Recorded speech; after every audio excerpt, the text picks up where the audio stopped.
Hi, this is Tomatis, and I'm going to be guiding you through this presentation about what to do when people don't get along. If you miss something, you can rewind. You can also put me on pause. Let's get started.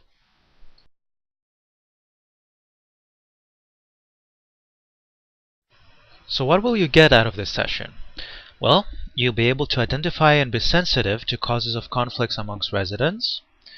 You'll be able to know and use the 6 steps of conflict mediation to assist your residents in resolving conflict. And finally, you'll be able to identify situations where you're unable to mediate the conflict and pass that concern on to your line manager. The first question to ask is, what causes conflict amongst your residents? When you think back about your first year at university or any other previous experiences living with others, you can probably think of many reasons why those you were living with got on your nerves or frustrated you. We find that the underlying cause for all conflict is different expectations. And this could be bedtime, wake-up time, lights on or off while sleeping, windows being open or closed, temperature control, studying with music on or off, and many of the other examples that you can read on the slide. Can you think of any others?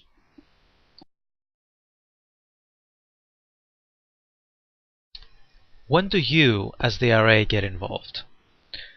Well, to start from the beginning, during the welcome talk, your line manager will tell residents that it is often best if they bring up issues or concern with their roommate, flatmate, or kitchen mates on their own first, so try to deal with their own issues. However, if they do not feel comfortable with this, or if they have tried and the conversation didn't go well or the situation didn't improve, then the residents are instructed to come discuss the situation with a member of the Res Life team. Well, naturally, the resident's first choice is often the RA. It's always good to remember that problems don't go away if ignored. In fact, they often get worse. So your role as the RA is not necessarily to come in as a superhero who can solve the situation, but rather to give your residents the tools so that in the future they can solve their own problems. After all, if you give a man a fish, you feed him for a day. If you teach him how to fish, you feed him for a lifetime. So what happens if you don't intervene? Well, then if you're aware of a situation and you choose not to do anything about it, then the situation could escalate, or it could spill over and affect the rest of the community as people begin to take sides or intervene themselves.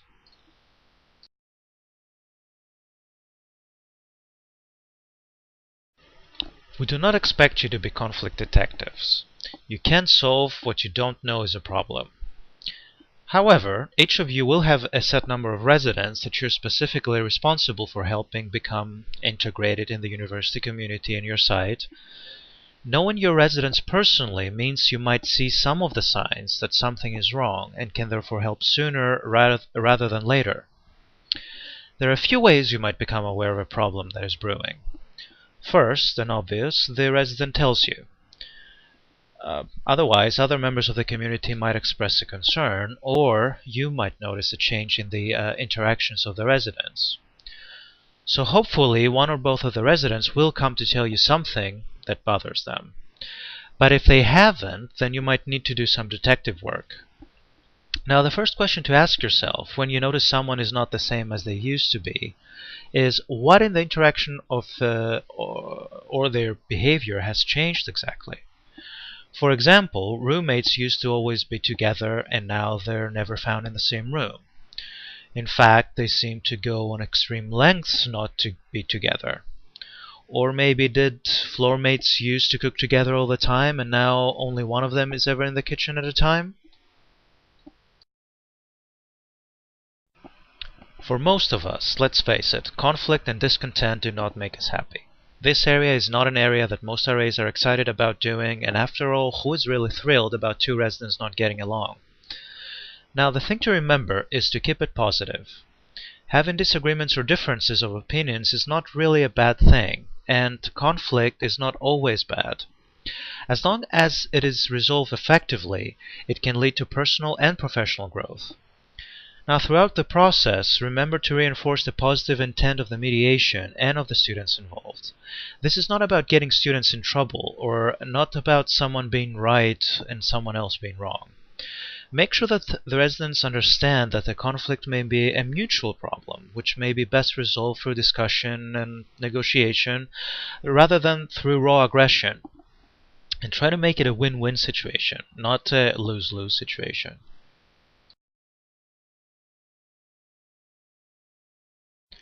In res life, we say that it's as easy as A, B, C, D, E, and F.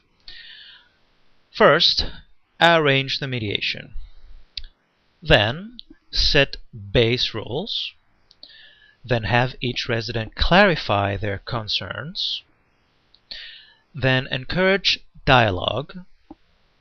Set expectations. And finally, follow up. So let's elaborate a bit on each one of these. Step 1. Arrange the mediation. Ask if the residents have tried to mediate it themselves in the past, and what happened. Encourage them to talk face to face rather than through notes or email or Facebook or texting or whatever else. Before mediating any conflicts, ensure that you speak to your line manager to gain their perspective and receive any specific information for the mediation. Talk to both students in advance. In those individual pre-meetings, you're trying to understand the underlying interests, their needs, and their concerns. Ensure that the resident is asking for the other resident's viewpoint and confirm that that resident's opinion and need are being respected. Remind both residents that both of their cooperation is needed in order to solve the problem. Trying to understand the motivations and goals of both sides, listening with empathy, and trying to see the conflict from the other person's point of view is really helpful to you. It's always a good idea to have each resident take time before the mediation to write down their major concerns. That way, they will be a bit less emotional when bringing up topics that might frustrate them or might be a bit too personal. Now, you might be the super RA, but please do not think that you can solve all of their problems in 20 minutes, so try to arrange for a decent amount of time. Speaking of arrangements, try to also arrange a very safe space. In order to have a constructive conversation, people generally need to feel that they're in a safe place, a place where they can take the risks involved in honest communication about meaningful issues without being afraid that they were going to get in some kind of trouble. What are good preliminary expectations to have? Well, maybe no retaliatory actions or instigating behaviors, etc., etc. Step 2. Setting the base rules. Remember that in challenging relationships, the ground rules tend to be far more complicated. The reason for that is because there is an implicit assumption that one person believes that the other will not live up to them, which makes things quite complicated. So that's something that you would need to address at the beginning in order to ensure that the residents actually buy in and agree to those base rules. Additionally, it's a good idea to encourage them to create their own base rules in order to create ownership of the mediation process. What are some examples of base rules? The following ground rules are offered to inspire you to develop rules that are appropriate to your specific needs and your situation. So feel free to use them, discard them, add to them, or modify them. What is most important, though, is that you identify ground rules that work for all parties as you attempt to negotiate solutions to the conflicts before you. Remember to pause if you need to.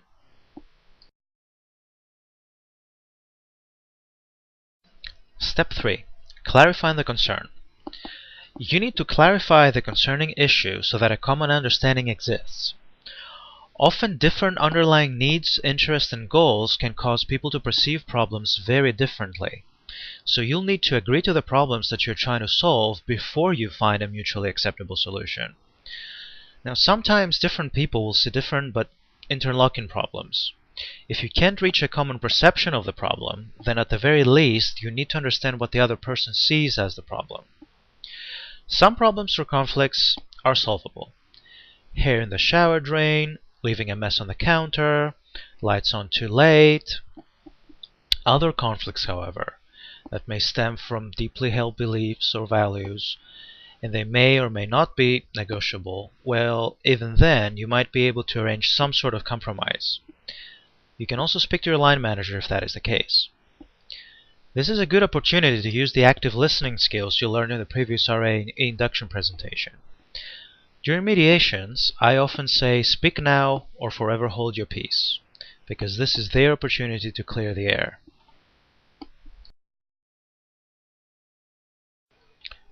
Step 4.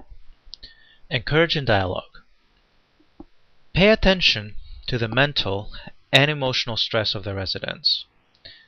If necessary, suggest a short break, or suggest that they take some time and reconvene in the mediation later. Rome wasn't built in a day, and all problems can't be fixed in a single mediation. The point of the mediation is to allow residents to hear the concerns and voice their own. However, this is not supposed to devolve into a screaming match. That's why you have the base rules. This is the most difficult step. Many times residents are discussing very personal things and may feel sensitive or vulnerable. You can assist by being positive, encouraging, and supportive. Step 5. Set expectations. For all you excitable fellows out there, while you may have the best idea for resolving their conflicts, don't immediately share or suggest it. It's important that your residents have ownership of their decisions. They should solve their own problems with your help. You should not be solving their problems for them. Keep the attitude that people are capable of solving their own problems, and that you're just in charge of the process, not responsible for coming to the solution for them. Instead of advice, use questioning. Resist the temptation just to fix it the way you would if it was your conflict. So encourage suggestions from disputants, and if necessary, offer options, not directives. Now step 6 is quite an important one. Follow up. Conflicts often can seem like they are resolved on day 1. But do they remain that way, or do the residents revert back to old behavior patterns? How often you check in depends on what the resident wants, and also how serious the concern was, how well you think it was resolved. So the next day, 1 week, in 3 weeks, a month, and with what frequency. Do make sure that you have set dates for following up. Write out the specifics of the agreement and ensure that the residents review it before they sign the agreement. Then make copies for all the individuals involved, as well as your line manager. Also encourage your residents to come back if the problem reoccurs. Let them know that you're still there and that it's not a done deal.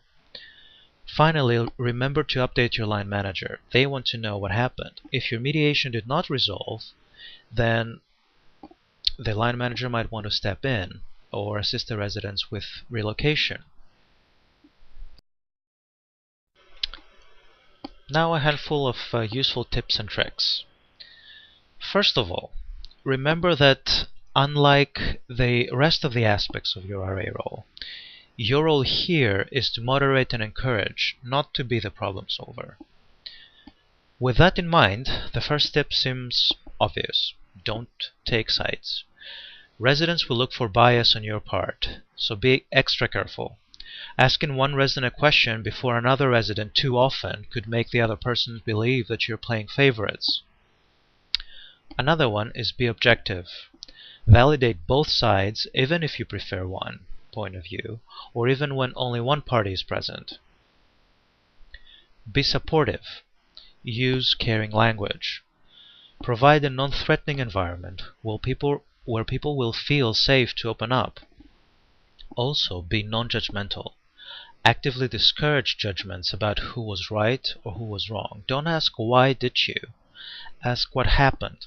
How did you feel? When a resident is clearly in the wrong, that kinda puts you in an awkward spot. But do not call them out in front of the other resident. That could be potentially embarrassing. and damage the whole mediation. Ask for a recess, so everyone can collect their thoughts, and ask that each resident speak to you privately during that recess so you can assess how they feel about the mediation so far. Then you can confront the resident about the behavior or violation in privacy.